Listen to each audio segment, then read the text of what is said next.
Salam sejahtera, terima kasih karena bersama dengan saya di Nazilin Unity Channel. Tuan-tuan dan puan-puan, saya mulakan apa yang saya nak sampaikan malam ini. Saya bukan pentakzub Anwar Ibrahim, saya pun bukan benci Alberte.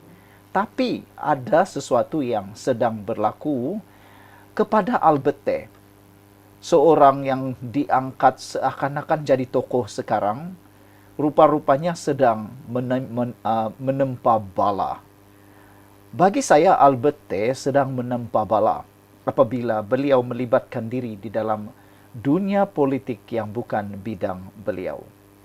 Bagi saya, Alberte seorang ahli perniagaan yang hanya pandai berlakon.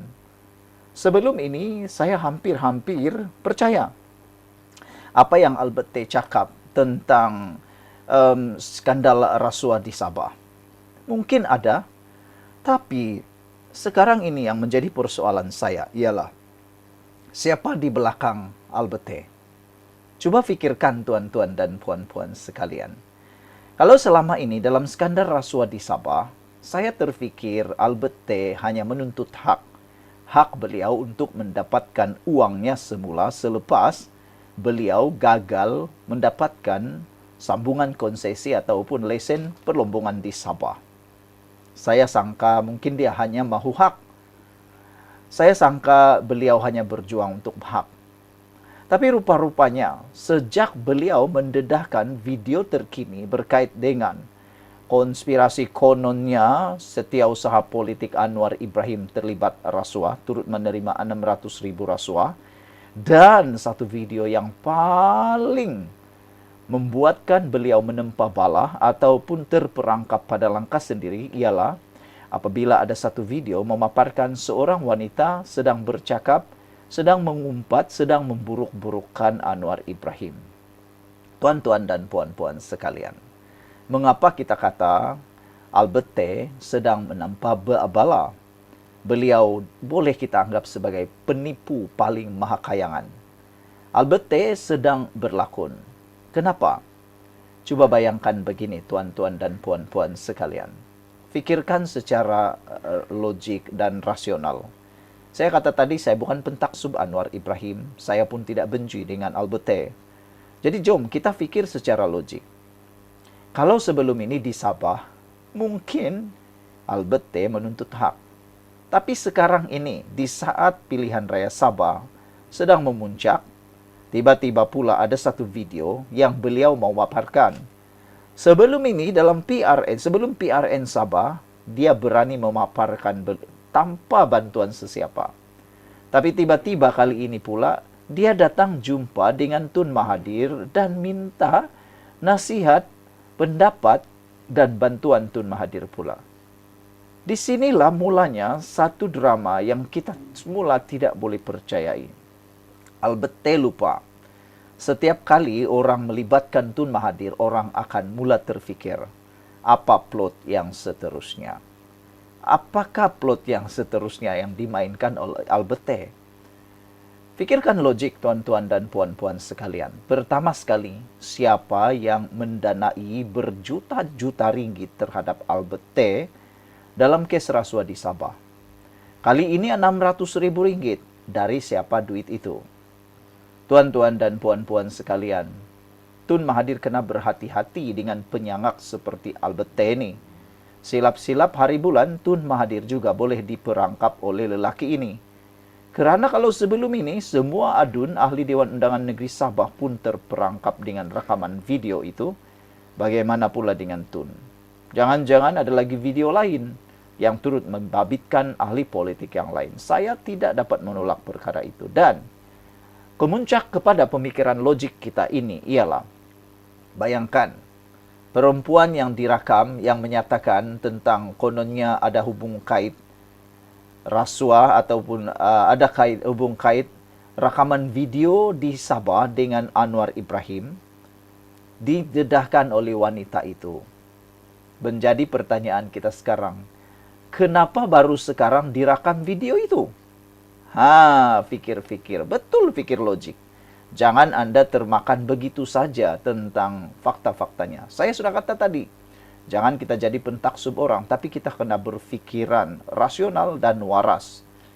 Kenapa sekarang baru video itu keluar sejak menjelang PRN Sabah? Itu pertama. Yang kedua, kenapa perlu Albert T melibatkan musuh politik Anwar Ibrahim, yaitu Mahathir?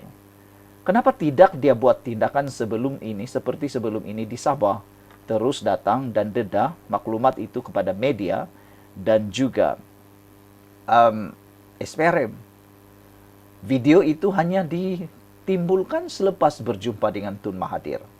Disinilah kesilapan Albert T. Jadi, menjadi persoalan kita selepas Albert T berjumpa dengan Tun Mahathir, video itu tiba-tiba dirilis, diterbitkan, dan akhirnya menjadi tanda tanya kita siapa mastermind kepada penerbitan video itu. Lebih parah lagi, kita nak tanya juga, kenapa video itu baru dikirimkan dan baru dirakamkan? Walhal rakaman-rakaman audio, video berkait dengan adun-adun Sabah sudah lama berlangsung. Sudah lama video-video itu. Kenapa baru terbit video mengaitkan Anwar?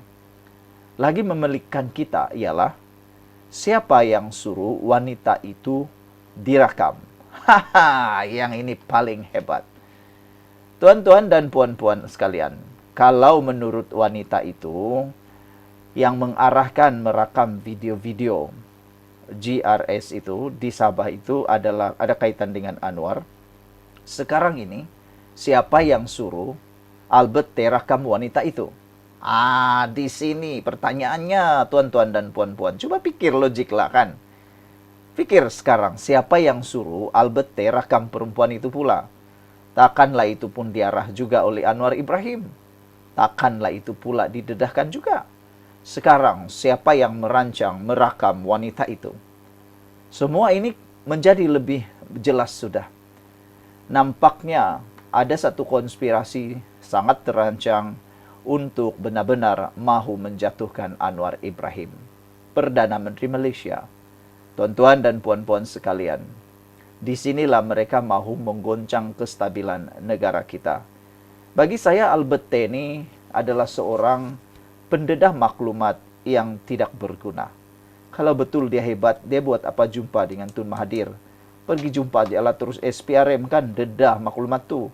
Ini jumpa dulu dengan Tun Mahathir baru didedahkan maklumat ataupun video itu. Itulah yang mengejutkan kita. Kenapa itu berlaku? Jadi tuan-tuan dan puan-puan sekalian, sejauh mana Anda percaya kepada perasuah? Anda percaya pada perasuah mulai hari ini? Bagi Anda yang percaya dengan apa yang didedahkan oleh Albert T, Anda sedang menyokong perasuah. Kita tidak menyokong rasuah, kita tidak menyokong yang memberi rasuah, kita pun tidak menyokong yang menerima rasuah. Mereka harus dua-duanya dihadapkan ke mahkamah. Dan lebih penting lagi, buat apa nak percaya kepada orang yang cuba untuk mendapatkan sesuatu melalui rasuah? Jadi, mereka pun salah. Sekian untuk kali ini. Jangan lupa tinggalkan komen Anda. Bye-bye. Sebelum kita teruskan ulasan hebat ini pada petang ini, izinkan dulu saya berkongsi dengan Anda semua. Ini ialah terapi imun transfer factor for life. Terapi imun yang meningkatkan daya imun badan kita sehingga 400%. Secara umum dan ringkasnya, apabila imun badan kita lemah, apabila imun kita bodoh, apabila imun badan kita tidak seimbang, kita kena penyakit dan sukar sembuh daripada semua jenis penyakit. Imun badan yang tidak seimbang juga menyebabkan kita kena autoimun. Tuan-tuan dan puan-puan sekalian, apabila imun badan kita jadi kuat, bijaksana dan seimbang, imun badan kita lah yang akan menyembuhkan semua jenis penyakit yang ada di dalam tubuh badan kita. Terapi imun ini mendidik, mengajar, menguatkan dan menyeimbangkan imun badan kita.